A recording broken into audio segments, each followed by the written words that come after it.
नमस्कार। ट्रेडिंग में अक्सर ऐसा होता है ना, कि मार्केट में एक जबरदस्त मूव आता है और लगता है कि अरे मौका तो हाथ से निकल गया। तो आज हम फिबोनाची रिट्रेसमेंट को इस्तेमाल करने का एक बहुत ही प्रैक्टिकल तरीका देखेंगे कि बड़े मूव के बाद सही एंट्री कैसे पकड़ी जाए। चलिए शुरू करते हैं। ये सवाल तो मुझे लगता है हर ट्रेडर के मन में आता ही है। सामने एक तेज मूव दिखता है, हरी या लाल कैंडल्स बनती चली जाती हैं और लगता है कि भाई ट्रेन तो छूट गई, पर क्या सच में मौका हाथ से निकल गया है? आज हम इसी पहेली को सुलझाने वाले हैं। अब यहीं पर ट्रेडर एक दुविधा में फंस जाता है।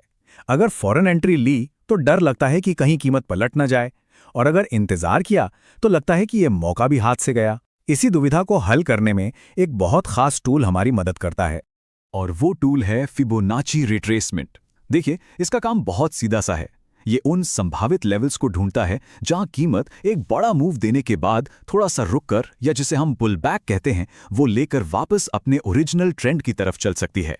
हाँ, बिल्कुल सही। इसे ऐसे समझिए जैसे कोई एथलीट एक लंबी दौड़ लगाने के बाद थोड़ी देर के लिए रुककर सांस लेता है। बस वैसी बाजार भी एक बड़े मूव के बाद थोड़ा सुस्ताता है, और फिबोनाची हमें यही बताता है कि ये ठहराव कहां तक हो सकता है। तो चलिए, अब थ्योरी बहुत हो गई, अब सीधे एक्शन पर आते हैं। देखते हैं वो स्टेप बाय स्टेप प्रोसेस जिससे इस टूल को चार्ट पर बड़े आराम से अप्लाई किया जा सकता है। तो पूरा जो तरीका है ना, वो इन 4 आसान स्टेप्स में बटा हुआ है। सबसे पहले तो एक बड़ा मोमेंटम वाला मूव पकड़ना है, ठीक है। फिर उस मूव के शुरू से लेकर आखिर तक फिबोनाची ड्रॉ करना है। इसके बाद खास नजर रखनी है गोल्डन जोन पर, और आखिर में बस ट्रेंड के वापस शुरू होने के एक कंफर्मेशन का इंतजार करना है।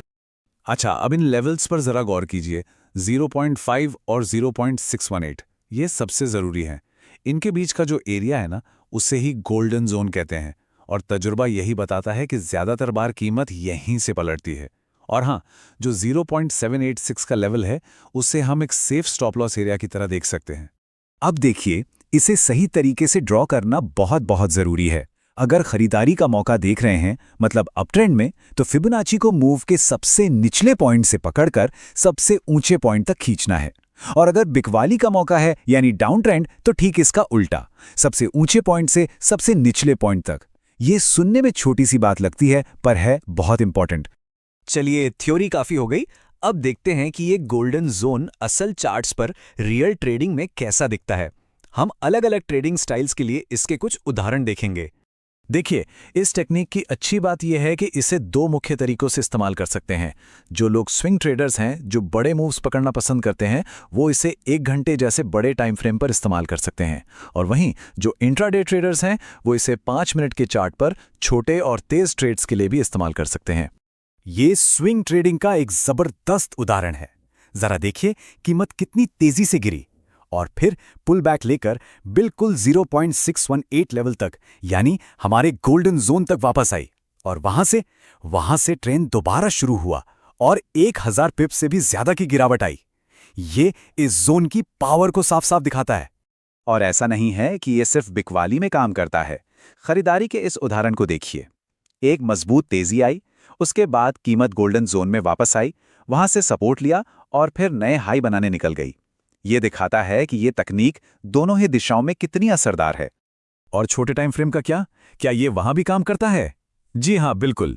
इंट्राडे ट्रेडर्स के लिए ये 5 मिनट का चार्ट है। यहां भी एक तेज मोमेंटम के बाद कीमत ने ठीक 50% के लेवल को छुआ और फिर से नीचे की तरफ चली गई। मतलब साफ है, ये सिद्धांत हर टाइम फ्रेम पर लागू होता है। ठीक है, अब एक बहुत ही जरूरी बात, नियम और असलियत।